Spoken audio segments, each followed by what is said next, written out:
வணக்கம். நம்மளோட சிறகடிக்க சிறல வரக்கூடிய எபிசோட் எந்த மாதிரி விஷயம் நடக்க போகுது சொல்லி நம்ம இந்த உடலாக பார்க்கலாம். விஜயா வந்து என்ன பண்ணுறாங்கன்னா, பார்வதிக்கு ஃபோன் பண்ணி, என்ன பார்வதி ஆச்சு, நான் சாமியாரை கூட்டிட்டு வர சொன்னேனே, என்ன ஆச்சு அப்படின்னு சொல்லி கேட்டுட்ருக்காங்க. அப்போ வந்து பார்வதி வந்து விஜயா ஃபோன் பண்ணணும்னு நினச்சேன், அதுக்குள்ளே நீ பண்ணிட்டியே அப்படின்னு சொல்லி பார்வதி வந்து விஜயா கேட்டுட்ருக்காங்க. அப்போ வந்து விஜயா வந்து சரி என்ன விஷயம் சொல்லு அப்படின்னு சொல்லி விஜயா வந்து கேட்குறாங்க. அப்போ வந்து பார்வதி வந்து விஜயா நான் இப்போ ஒரு சாமியார்கிட்ட தான் இருக்கேன், அவரை கூட்டிகிட்டு வந்துட்டா அப்படின்னு சொல்லி கேட்குறாங்க. அப்போ வந்து விஜயா வந்து என்ன கூட்டிகிட்டு வர போறியா அப்படின்னு சொல்லி கேட்குறாங்க. ஆமாம் விஜயா, நான் அவரை கூப்பிட்டேன், அவர் ஃப்ரீயாக தான் இருக்கார் அப்படின்னு சொன்னார். ஸோ அதான் உடனே வீட்டுக்கு கூப்பிட்டு வந்துடலாமான்னு சொல்லி உங்ககிட்ட கேட்குறதுக்காக தான் நான் கால் பண்ணேன் அப்படின்னு சொல்கிறாங்க. அப்போ வந்து விஜயா வந்து சரி கூட்டிகிட்டு வா, எத்தனை மணிக்கு கூட்டிகிட்டு வரேன் அப்படின்னு சொல்லி கேட்குறாங்க. அப்போ வந்து பார்வதி வந்து நான் அங்கே தான் இருக்கேன், அப்படியே உடனே கூட்டிகிட்டு வந்துடுறேன் அப்படின்னு சொல்கிறாங்க. அப்படியா, சரி ஆனால் ஒரு விஷயம் மட்டும் மறந்துடாத, மற்றவங்க கிட்ட தான் இந்த மாதிரி சூனியம் வைக்கிறேன் அப்படி இப்படிலாம் சொல்லிட்டு இருக்காத, எதுவுமே சொல்லாத. அவர்கிட்ட வந்து இந்த மாதிரி விஷயம் வீட்டில் ஒரு பிரச்சனை நடந்துகிட்ருக்கு, ஸோ அந்த பிரச்சனையை பார்க்குறதுக்காக தான் கூட்டிகிட்டு வந்தேன், அது மாதிரி சொல்லணும், ஓகேவா அப்படின்னு சொல்லி விஜயா வந்து பார்வதி கேட்டுட்ருக்காங்க. அப்போ வந்து பார்வதி சொல்கிறாங்க, புரியுது நீ என்ன சொல்ல வர நல்லாவே புரியுது, அண்ணங்கிட்ட கொஞ்சம் பார்த்து பொறுமையாக சொல்லணும் அதுதானே அப்படின்னு சொல்லி கேட்குறாங்க. அப்போ வந்து விஜயா ஆமாம் அது மட்டும் கொஞ்சம் கரெக்டாக பார்த்துக்கோ, மாட்டிக்க போகிறேன் அப்படின்னு சொல்லி விஜயா வந்து சொல்கிறாங்க.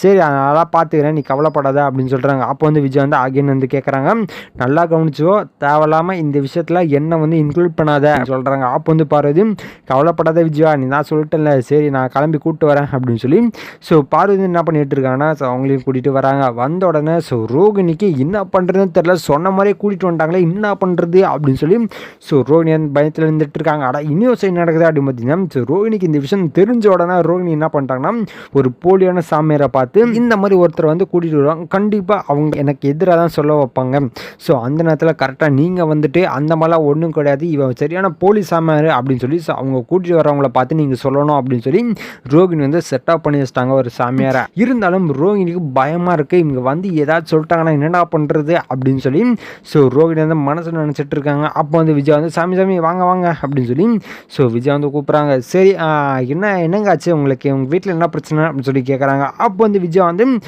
நடந்த விஷயத்த எல்லாத்தையுமே சொல்கிறாங்க. இந்த மாதிரிலாம் எங்கள் வீட்டில் நடந்து முடிஞ்சிச்சுங்க, எதுனாலன்னு தெரியல, நீங்கள் தான் கொஞ்சம் பார்த்து என்னன்னு சொல்லணும் அப்படின்னு சொல்லி விஜயா சொல்கிறாங்க. அப்போ வந்து சாமியார் வந்து அதெல்லாம் நான் பார்த்துக்கிறேம்மா, நீங்கள் கவலைப்படாதீங்க அப்படின்னு சொல்கிறாங்க. அப்போ வந்து பார்வதி வந்து விஜயா நீ கவலையே படாத விஜயா, இவர் எல்லாமே பார்த்துவார், இவர் தான் ரொம்ப சக்தி வாய்ந்த சாமியார் அப்படின்னு சொல்லி பார்வதின்னு சொல்லிட்டு இருக்காங்க. அப்போ வந்து விஜயா வந்து அதான் தெரியுமே அப்படின்னு சொல்கிறாங்க. சரி அதுக்கப்புறம் நடக்குது அப்படின்னு பார்த்தீங்கன்னா, அந்த சாமியார் பூஜைலாம் போட்டு முடிக்கிறாரு. முடிச்ச உடனே நான் ஃபஸ்ட்டு யாரை பார்க்கணும் அப்படின்னு சொல்லி அந்த சாமியார் வந்து கேட்குறாங்க. அப்போ வந்து விஜயா வந்து அதோ அவளை பாருங்க அப்படின்னு சொல்லி விஜயான்னு சொல்லிடுறாங்க. அப்போ வந்து பார்வதி வந்து விஜயா ஏன் எடுத்த உடனே அவகிட்டே போனோம் அப்படின்னு சொல்லி கேட்குறாங்க. அப்போ வந்து விஜயா சொல்கிறாங்க, பார்வதி எனக்கு எல்லாம் தெரியும், ஏய் நீயே வா அப்படின்னு சொல்கிறாங்க. அப்போ வந்து ரோஹிணி வந்து அஜ்ஜோ என்ன நினச்ச மாதிரியே கூட்டிட்டாங்களே, இப்போ என்ன பண்ணுறது அப்படின்னு சொல்லி ரோஹிணி நினச்சிட்டு இருக்காங்க. ஆன்ட்டி அப்படின்னு சொல்லி கேட்குறாங்க. அப்போ வந்து விஜயா வந்து என்ன ஆன்ட்டி, அதான் சொல்கிறேன்ல போ அப்படின்னு சொல்லி ரோஹிணி வந்து சொல்கிறாங்க. அந்த நேரத்தில் கரெக்டாக அந்த சாமியாரை வர வைக்கிறதுக்காக ரோஹிணி வந்து மெசேஜ் அனுப்பிட்டாங்க சாமியாருக்கு.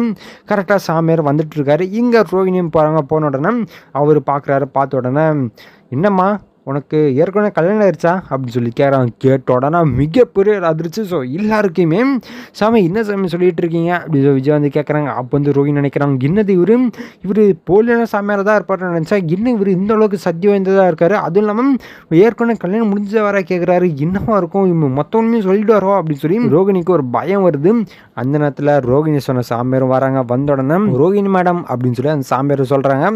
அப்போ வந்து விஜயா யாரடி இது அப்படின்னு சொல்லி கேட்குறாங்க. அப்போ வந்து வந்து ஆண்டி நீங்கள் சாமியாரை கூட்டிட்டு வரீங்க எனக்கு தெரியாது ஆண்டி, இவர் தான் இந்த வெளிநாட்டிலலாம் போயிட்டு பூஜை பண்ணிட்டு வருவார், ஏன்னா இவர் வந்து மாதத்துக்கு 2 நாள் தான் வருவார், அதை முதல் நாள் நம்ம வீட்டுக்கு வந்திருக்காரு, நான் தான் இவரை வர சொன்னேன் அப்படின்னு சொல்லி ரோஹிணி சொல்கிறாங்க. அப்போ வந்து விஜயா வந்து என்னது வெளிநாட்டு சாமியாரா அப்படின்னு சொல்லி பொய் சொல்கிறத மறந்துட்டு விஜயா வந்து கேட்குறாங்க. அப்போ வந்து பார்வதி வந்து விஜயா என்னதான் வெளிநாட்டு சாமியாராக இருந்தாலும் இந்த சாமியார் ரொம்ப சக்தி வந்து சாமியார் தான், இவர் சொல்கிறத நம்ம கேட்டாலே போதும் அப்படின்னு சொல்லி பார்வதின்னு சொல்லிட்டு இருக்காங்க. அப்போ இந்த ரோஹிணி வந்து ஆன்ட்டியை கொஞ்சம் இவரையும் கொஞ்சம் கேட்டு பார்ப்பேன் அப்படின்னு சொல்கிறான். அதுக்கப்புறம் தான் அவரும் வராரு, அதாவது போலீஸ் சாமியார் வராரு. வந்த உடனே அப்போ வந்து ரோஹிணி வந்து விடுங்க சாமியார், நான் அவர்கிட்ட பார்த்துக்கிறேன் அப்படின்னு சொல்லி ரோஹிணி வந்து எழுந்திக்கிறாங்க. அப்போ வந்து விஜயா வந்து ஏய் அவர் தான் வந்திருக்கார்ல, அதோ நான் பார்த்துட்டு இருக்கார்ல, ஏதோ கல்யாணம் ஆச்சுன்னு ஏதோ சொல்கிறாரு, என்னன்னு சொல்லி கேட்போம் அப்படின்னு சொல்லி விஜயா வந்து பார்க்க சொல்கிறாங்க. அந்த நேரத்தில் கரெக்டாக முத்து வராரு. வந்த உடனே என்ன இங்கே மொத்தமாக சாமியார் கும்பலாக இருக்குது, ஐயோ என்ன நடக்குதுங்க அப்படின்னு சொல்லி முத்து வந்து ஜாலியாக கேட்டுட்டு இருக்காரு. அப்போ வந்து விஜயா வந்து ஏய் நம்ம வீட்டில் பிரச்சனை நடந்துட்டு இருக்குல்ல, அதான் கொஞ்சம் பூஜை போல போடலாம்னு சொல்லி சாமியாரை வர சொன்னேன் அப்படின்னு சொல்கிறாங்க. சரி சரி ஏதோ பண்ணுங்க அப்படின்னு சொல்லி முத்து வந்து வெயிட் பண்ணிட்டு இருக்காரு. அந்த நேரத்தில் சாமியார் வந்து ரோகிணியை பார்த்து உங்களுக்கு ஏற்கனவே கல்யாணம் ஆயிடுச்சுல, அது இல்லாமல் உங்களுக்கு ஒரு பையன் வர இருக்கான்ல அப்படின்னு சொல்லி கேட்குறாங்க. அப்போ வந்து ரோஹிணி வந்து சைலண்டாக வந்துட்டு இருக்காங்க. என்னது பையன் கல்யாணம் ஏதோ சொல்லிட்டு இருக்காங்களே அப்படின்னு சொல்லி முத்து வந்து நினச்சிட்டு இருக்காரு. அப்போ இந்த ரோஹிணி வந்து சைலண்டாக வந்துட்டு இருக்காங்க. அப்போ வந்து விஜயா வந்து சொல்லுங்க சாமி வேற என்னென்ன அப்படின்னு சொல்லி கேட்குறாங்க. அப்போ வந்து சொல்கிறாங்க அந்த பையனுக்கு இப்போ உடம்பு சரியில்லாமல் போகும், அந்த பையனுக்கு வந்து இப்போ கஷ்டகாலம், அது இல்லாமல் உங்களுக்கும் இப்போ கஷ்டகாலம் தான், நீங்கள் கொஞ்சம் பார்த்து இருந்தாகணும் அப்படின்னு சொல்லி சாமியார் வந்து சொல்லிட்டு இருக்காங்க ரோஹிணி கிட்ட. அப்போ வந்து ரோஹிணி வந்து ஆண்டி என்னண்டி இவரே எதாவது சொல்லிட்டு இருக்காரு, எனக்கு பையன் குழந்தை என்னென்னமோ சொல்லிட்டு இருக்காங்க, எனக்கு யாருமே இல்லையா அப்படின்னு சொல்லி ரோஹிணி வந்து கேட்குறாங்க. அப்போது வந்து பார்வதி சொல்கிறாங்க என்னம்மா சொல்லிட்டு இருக்க, இவர் சொன்னது எப்போவுமே தப்பானதே கிடையாது, அவரே சொல்கிறாருன்னா அப்போது கண்டிப்பாக இது இருக்கணுமே அப்படின்னு சொல்லி பார்வதியும் கேட்டுட்டு இருக்காங்க. அப்போ தான் முத்துக்கு சந்தேகம் வருது, என்னென்ன நடந்துட்டு இருக்கீங்க, கல்யாணம் அடிச்சு பையன் என்னென்னமோ போட்டு குழப்பிட்டு இருக்காங்களே அப்படின்னு சொல்லி நினச்சிட்டு இருக்காங்க. அப்போ வந்து சாமியார் வந்து கொஞ்சம் நிறுத்துங்களேன் அப்படின்னு சொல்லி சாமியார் எழுந்துடும். அதாவது ரோஹிணி செட்டப் பண்ண ஆள் வந்து சொல்கிறாங்க என்னாச்சு அப்படின்னு சொல்லி விஜய் வந்து கேட்குறாங்க. அப்போ வந்து சொல்கிறாங்க இவர் யாரும் உங்களுக்கு தெரியாதா, இவர் வந்து சத்யானந்த சாமியார் அப்படின்னு சொல்லிட்டு இருக்கீங்க, இங்கே பாருங்க இவர் தான் இந்த தமிழ்நாட்டில் ரொம்ப பெஸ்ட்டான சாமியார், ஏமாத்துற கும்பல் இவங்க அப்படின்னு சொல்லிட்டு இருக்காங்க. அப்போ வந்து விஜய் வந்து கிண்ணப்பொருள் சொல்லிட்டு இருக்காரு.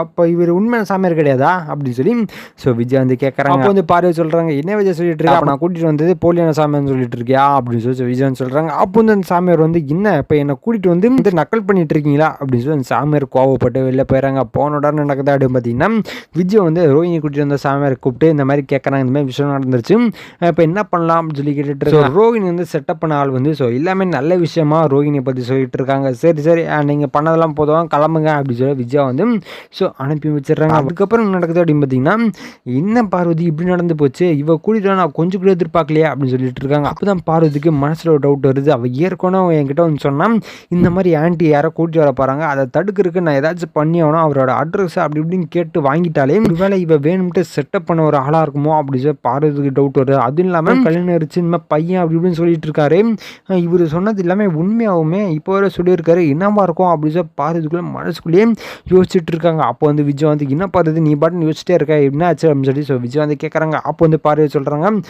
இல்லை விஜய் அதெல்லாம் ஒன்றும் இல்லை அப்படின்னு சொல்லி விஜய் வந்து இப்போ நம்ம எந்த விஷயத்தையும் சொல்ல வேணாங்க கிட்ட அப்படின்னு சொல்லி ஒன்றுமே இல்லை அப்படின்னு சொல்லிடுறாங்க பார்வதி. அதுக்கப்புறம் தான் நடக்குது அப்படின்னு பார்த்தீங்கன்னா பார்வதிக்கு இந்த விஷயத்தை யோசிக்காமல் இருக்கவே முடியல, இதே நம்ம முத்துக்கிட்ட சொல்லுவோமா அப்படின்னு சொல்லி பார்வதி வந்து முத்து ரூமுக்கு போகிறாங்க. ஸோ இதுக்கப்புறம் எந்த மாதிரி விஷயம் நடக்க போகுது சொல்லி நான் அடுத்த வீடியோவில் உங்களுக்கு அப்டேட் பண்ணுறேன்.